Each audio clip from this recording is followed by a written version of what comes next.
नमस्कार, आप सबका मेरे YouTube चैनल एग्ज़ाम तक में स्वागत है। मैं आपके लिए हिमाचल प्रदेश पीजीटी के लिए मॉक टेस्ट लेके आया हूँ।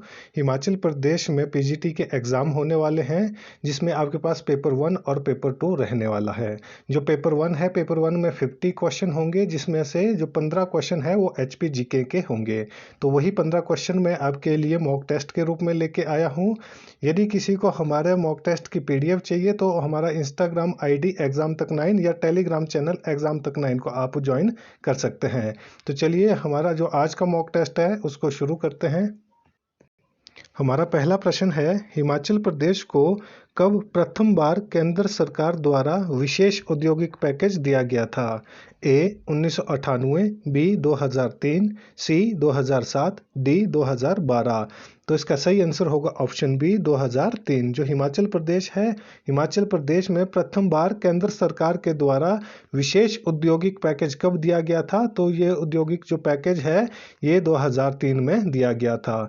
यहाँ से मैं आपको एक और क्वेश्चन बता देता हूँ कि हिमाचल प्रदेश की किस घाटी को औद्योगिक घाटी के नाम से जाना जाता है? तो हिमाचल प्रदेश की सरसा घाटी को। कौन सी घाटी? हिमाचल प्रदेश की सरसा घाटी को औद्योगिक घाटी के नाम से जाना जाता है। और जो सरसा घाटी है वो हिमाचल प्रदेश के किस जिले में स्थित है? तो ये हिमाचल प्रदेश के सोलन जिले में स्थित है। जो ये वाला क्वेश्चन है ये मोस्ट इंपॉर्टेंट क्वेश्चन है कि हिमाचल प्रदेश की किस घाटी को औद्योगिक घाटी के नाम से जाना जाता है? तो हिमाचल प्रदेश की सरसा घाटी को हिमाचल प्रदेश की औद्योगिक घाटी के नाम से जाना जाता है और ये सोलन जिले में स्थित है। हमारा अगला क्वेश्चन है, कोल डैम परियोजना से कौन से गर्म पानी के चश्मा पूरी तरह डूब गया था? जो कोल डैम परियोजना है ये किस जिले में स्थित है? तो ये हमारे पास बिलासपुर जिले में स्थित है। तो यहाँ पर हमारे पास जो क्वेश्चन पूछा गया है वो पूछा गया है, कोल डैम परियोजना से कौन से गर्म पानी का चश्मा पूरी तरह डूब गया है? ए वशिष्ठ गर्म पानी का चश्मा, बी खीरगंगा गर्म पानी का चश्मा, सी तत्तापानी गर्म पानी का चश्मा, डी कसोल गर्म पानी का चश्मा। तो इसका जो सही आंसर होगा वो होगा ऑप्शन सी तत्तापानी गर्म पानी का चश्मा। जो तत्तापानी गर्म पानी का चश्मा है ये किस जिले में स्थित है? तो ये मंडी जिले में स्थित है और ये कोल डैम परियोजना के कारण जो गर्म पानी का चश्मा है वो पूरी तरह से डूब गया है। जबकि वशिष्ठ गर्म पानी का चश्मा, खीरगंगा गर्म पानी का चश्मा और कसोल गर्म पानी का चश्मा किस जिले में स्थित है? ये तीनों के तीनों हमारे पास कुल्लू जिले में स्थित है। और जो तत्तापानी गर्म पानी का चश्मा है ये किस जिले में स्थित है? ये हमारे पास मंडी जिले में स्थित है। और कोल डैम जो परियोजना है ये हमारे पास बिलासपुर जिले में स्थित है। हमारा अगला क्वेश्चन है, वर्ष 2013-14 तक प्रदेश में कितने हेक्टेयर भूमि पर गेहूं का उत्पादन किया जाता था? ए 3,58,000 हेक्टेयर, बी 3,54,536 हेक्टेयर, सी 4,52,900 हेक्टेयर, डी 2,32,594 हेक्टेयर। तो इसका जो सही आंसर होगा वो होगा option A 3,58,000 hectare.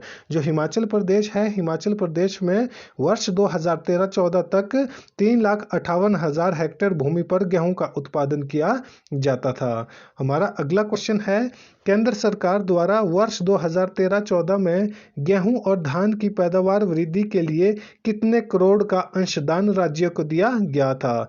A 27 crore, B 30 crore, C 22 crore, D 10 crore.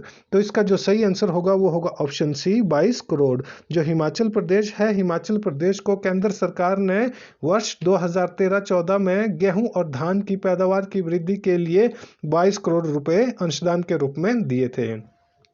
हमारा अगला क्वेश्चन है, जनगणना 2011 के अनुसार हिमाचल प्रदेश में अनुसूचित जाति का जनसंख्या प्रतिशत कितना था? ये जो हमारे पास यहाँ पर आंकड़ा दिया गया है वो जनगणना 2011 के अनुसार दिया गया है कि जनगणना 2011 के अनुसार हिमाचल प्रदेश में अनुसूचित जाति का जनसंख्या प्रतिशत कितना था?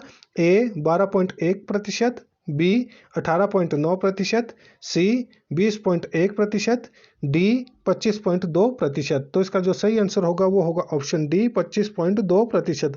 जो हिमाचल प्रदेश है, हिमाचल प्रदेश में जो ST/SC कैटेगरी की जनसंख्या प्रतिशत है वो कितना है?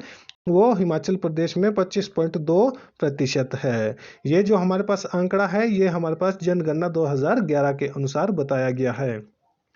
हमारा अगला क्वेश्चन है, हिमाचल प्रदेश में जनगणना 2011 के अनुसार अनुसूचित जनजाति का जनसंख्या प्रतिशत कितना था। इससे पहले एससी के बारे में पूछा गया था और यहाँ पे हमारे पास एसटी शेड्यूल ट्राइब के बारे में पूछा गया है कि हिमाचल प्रदेश में वर्ष 2011 की जनगणना के अनुसार जो शेड्यूल ट्राइब है उसका जनसंख्या परसेंटेज कितना है। ए 5.7%, बी 6.2%, सी 7.2%, डी 10.1%। तो इसका जो सही आंसर होगा वो होगा ऑप्शन ए 5.7%। जो हिमाचल प्रदेश है, हिमाचल प्रदेश में शेड्यूल ट्राइब का जो परसेंटेज है जनसंख्या के रूप में वो हमारे पास 5.7% है। हमारा अगला क्वेश्चन है, हिमाचल प्रदेश में वर्ष 2001 से 2011 के बीच 1 से 6 वर्ष के बच्चों के लिंग अनुपात की स्थिति क्या थी। ए 4% की बढ़ोतरी, बी 3.2% की गिरावट, सी 1.92% की गिरावट, डी 1.92% की बढ़ोतरी। तो जो इसका सही आंसर होगा वो होगा ऑप्शन सी 1.92% की गिरावट। जो हिमाचल प्रदेश है, हिमाचल प्रदेश में वर्ष 2001 से 11 के बीच में 1 से 6 वर्ष के बच्चों का जो लिंग अनुपात था उसमें गिरावट आई है। तो उसमें कितनी गिरावट आई है, 1.92% की उसमें गिरावट आई है। हमारा अगला क्वेश्चन है, वर्ष 2011 की जनगणना के अनुसार प्रदेश के किस नई जाति को अनुसूचित जाति की श्रेणी में रखा गया। ए डुमना, बी बड़ई, सी बरवाला, डी हेसी। तो इसका जो सही आंसर होगा वो होगा ऑप्शन सी बरवाला। जो बरवाला जाति है उसको वर्ष 2011 की जनगणना के अनुसार हिमाचल प्रदेश में एक नई अनुसूचित जाति के रूप में जो एससी कैटेगरी में उसको रखा गया है। किसको, बरवाल को। और कब इसको रखा गया, तो इसको वर्ष 2011 की जनगणना के अनुसार रखा गया है। जो हिमाचल प्रदेश है, हिमाचल प्रदेश की 2011 की जनगणना के अनुसार कितनी जनसंख्या थी, तो इसकी जनसंख्या हिमाचल प्रदेश की 68,64,602 व्यक्ति है। ये आपको पता होना चाहिए हिमाचल प्रदेश की जनसंख्या कितनी है। तो हिमाचल प्रदेश की जनसंख्या 68,64,602 व्यक्ति है। जो ये जनसंख्या है ये वर्ष 2011 की जनगणना के अनुसार दिया गया है। हमारा अगला क्वेश्चन है, अनुसूचित जनजातियों की श्रेणी में वर्ष 2011 में किन 2 नई जनजातियों को इस श्रेणी में जोड़ा गया था। इससे पहले अनुसूचित जाति के बारे में पूछा गया था कि किस जाति को जोड़ा गया, तो बरवाल जाति को जोड़ा गया। और यहाँ पे हमारे पास जो क्वेश्चन पूछा गया है वो पूछा गया है कि अनुसूचित जनजातियों की श्रेणी में वर्ष 2011 में किन नई 2 जनजातियों को इस श्रेणी में जोड़ा गया। ए बेड़ा व डोबा, बी गद्दी व लाहौली, सी बेदा व गद्दी, डी इनमें से कोई भी नहीं। तो इसका जो सही आंसर होगा वो होगा ऑप्शन ए बेटा व डोबा। जो बेटा व डोबा जनजातियां हैं इनको वर्ष 2011 की जनगणना के अनुसार अनुसूचित जनजातियों की श्रेणी में जोड़ा गया था। जबकि जो गद्दी और लाहौली है ये पहले से ही अनुसूचित जनजाति की श्रेणी में आते हैं। गद्दी हमारे पास चंबा जिले में है और जो लाहौली जनजाति है वो हमारे पास लाहौल स्पीति जिले में स्थित है। हमारा अगला क्वेश्चन है, हिमाचल प्रदेश में जनगणना 2011 के अनुसार लगभग कितने कामगार थे। ए 20 लाख, बी 25 लाख, सी 30 लाख, डी 35 लाख। तो इसका सही आंसर होगा ऑप्शन सी 30 लाख। जो हिमाचल प्रदेश है, हिमाचल प्रदेश में वर्ष 2011 की जनगणना के अनुसार 30 लाख जो जनसंख्या थी वो क्या थी, वो कामगारों की है। और मैंने आपको टोटल जो जनसंख्या है हिमाचल प्रदेश की वो मैंने आपको बता दी है। 68,64,602 व्यक्ति हिमाचल प्रदेश में रहते हैं। ये जो हमारे पास आंकड़ा है ये वर्ष 2011 की जनगणना के अनुसार दिया गया है। हमारा अगला क्वेश्चन है, हिमाचल प्रदेश की कांगड़ा घाटी की एक महत्वपूर्ण विशेषता क्या है। जो कांगड़ा घाटी है, कांगड़ा घाटी की किस चीज़ के लिए फेमस है। ए चित्रकला, बी जूट उत्पादन, सी मूर्तिकला, डी काष्ठ कला। तो इसका जो सही आंसर होगा वो होगा ऑप्शन ए चित्रकला। जो चित्रकला है, कांगड़ा पेंटिंग्स के बारे में आपने सुना होगा। तो कांगड़ा जो पेंटिंग्स है वो किस चीज़ के लिए फेमस है, वो राधा और कृष्ण, राधा व कृष्ण की इसमें जो पेंटिंग्स की जाती है। और कांगड़ा घाटी किस चीज़ के लिए फेमस है? कांगड़ा घाटी चित्रकला के लिए फेमस है, पेंटिंग्स के लिए फेमस है। और क्वेश्चन पूछा जाता है कि कांगड़ा जो पेंटिंग्स है वो किस चीज़ के लिए फेमस है, तो वो राधा व कृष्ण की पेंटिंग्स के लिए प्रसिद्ध है। ये मोस्ट इंपॉर्टेंट क्वेश्चन है, ये बहुत बार एग्जाम में पहले पूछा जा चुका है, तो इस चीज़ के बारे में आपको पता होना चाहिए। हमारा अगला क्वेश्चन है, हिमाचल प्रदेश की पब्बर घाटी को किस नए नाम से जाना जाता है? ए सेतु घाटी, बी रोहडू घाटी, सी बागी घाटी, डी दावी घाटी। तो इसका सही आंसर होगा ऑप्शन बी रोहडू घाटी। जो पब्बर घाटी है, पब्बर घाटी को अन्य किस नाम से जाना जाता है? तो इसको रोहडू घाटी के नाम से जाना जाता है। इसको रोहडू घाटी क्यों कहा जाता है? क्योंकि ये रोहडू उपमंडल में आता है। किस में आता है? ये रोहडू उपमंडल में आता है, जिसके कारण इसका नाम क्या है? जिसके कारण इसका नाम रोहडू घाटी है। इसको पब्बर घाटी क्यों कहा जाता है? क्योंकि जो पब्बर नदी है, पब्बर नदी के किनारे पे जितनी भी जनसंख्या रहती है, जितनी भी बस्तियां रहती है, तो उस घाटी को किस नाम से जाना जाता है? तो उसको पब्बर घाटी के नाम से जाना जाता है। और जो पब्बर घाटी है ये कहाँ से निकलती है? ये हमारे पास चांशल से निकलती है। तो आपको पता होना चाहिए जो पब्बर घाटी कहाँ से निकलती है। ये चंद्रनाहन जो ग्लेशियर है, चंद्रनाहन झील से निकलती है और ये शिमला जिले में निकलती है। ये आपको पता होना चाहिए। जो पब्बर घाटी है या पब्बर नदी है ये कहाँ से निकलती है? ये हमारे पास चंद्रनाहन झील से निकलती है या चूड़ चांदनी से निकलती है, जिसको हम शिमला जिले से ये निकलती है। हमारा अगला क्वेश्चन है, इंदिरा गांधी राष्ट्रीय सेवा योजना अवार्ड अम्ब की किस छात्रा को दिया गया था? ये आंकड़ा जो हमारे पास दिया गया है, ये क्वेश्चन वर्ष 2014 के बारे में पूछा गया है कि वर्ष 2014 में इंदिरा गांधी राष्ट्रीय सेवा योजना अवार्ड अम्ब की किस छात्रा को दिया गया है? ए अंजू बाला, बी सुकृति, सी अनु बाला, डी आकृति। तो इसका जो सही आंसर होगा वो होगा ऑप्शन सी अनु बाला। जो अनु बाला अम्ब की छात्रा थी उसको ही इंदिरा गांधी राष्ट्रीय सेवा योजना अवार्ड से सम्मानित किया गया था। अभी जो विधानसभा का पेपर हुआ है उसमें पूछा गया था कि आईजीएमसी की स्थापना कब हुई? तो आईजीएमसी की स्थापना 1966 में हुई थी। इसको पहले स्नोडन हॉस्पिटल के नाम से जाना जाता था और वर्ष 1984 में इसका नाम बदला गया। तो उसका नाम क्या रखा गया? इंदिरा गांधी मेडिकल कॉलेज इसका नाम रखा गया, जिसको हम आज के समय में आईजीएमसी बोलते हैं। और ये किस जिले में स्थित है? ये हमारे पास शिमला जिले में स्थित है।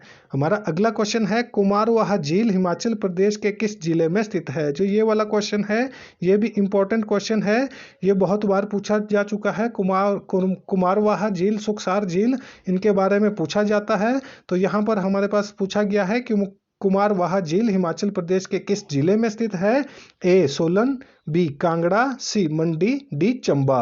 तो इसका जो सही आंसर होगा वो होगा ऑप्शन सी मंडी। जो कुमारवाहा झील है ये किस जिले में स्थित है? ये मंडी जिले में स्थित है। और जो कुमारवाहा झील है इसका एक और नाम भी है, कमरूनाग झील। इसको अन्य किस नाम से जाना जाता है? इसको कमरूनाग झील के नाम से भी जाना जाता है। तो आपको कंफ्यूज नहीं होना है। जो कुमारवाहा झील है इसको किस नाम से जाना जाता है? इसको कमरूनाग झील के नाम से भी जाना जाता है और ये मंडी जिले में स्थित है। हमारा अगला क्वेश्चन है, लोहारा प्राचीन काल में किस रियासत की राजधानी रही है?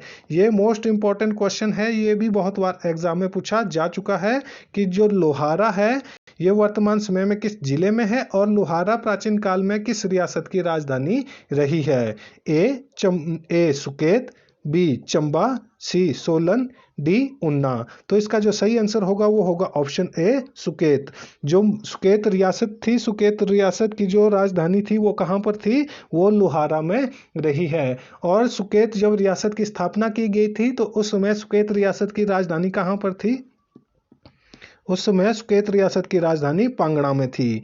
यह भी आपको पता होना चाहिए कि सुकेत रियासत की जब स्थापना की गई थी तो उसकी राजधानी कहाँ पर थी? तो इसकी राजधानी पांगणा में थी। और उसके बाद पांगणा से जो राजधानी है वो कहाँ स्थानांतरित की गई थी? तो वह हमारे पास लोहारा में स्थानांतरित कर दी गई थी। और जब हिमाचल प्रदेश का निर्माण होता है या गठन होता है तो जो सुकेत रियासत है, सुकेत रियासत को किस जिले में मिलाया जाता है? तो सुकेत रियासत प्रतिशत को मंडी जिले में मिला दिया जाता है। और जब हिमाचल प्रदेश का गठन होता है तो हिमाचल प्रदेश में कितने जिले थे? तो हिमाचल प्रदेश में 4 जिले थे, जिसमें से हमारे पास एक मंडी जिला हो गया, दूसरा जिला हमारे पास चंबा हो गया और तीसरा जिला हमारे पास महासू, और जो चौथा जिला हमारे पास था वो था हमारे पास सिरमौर जिला।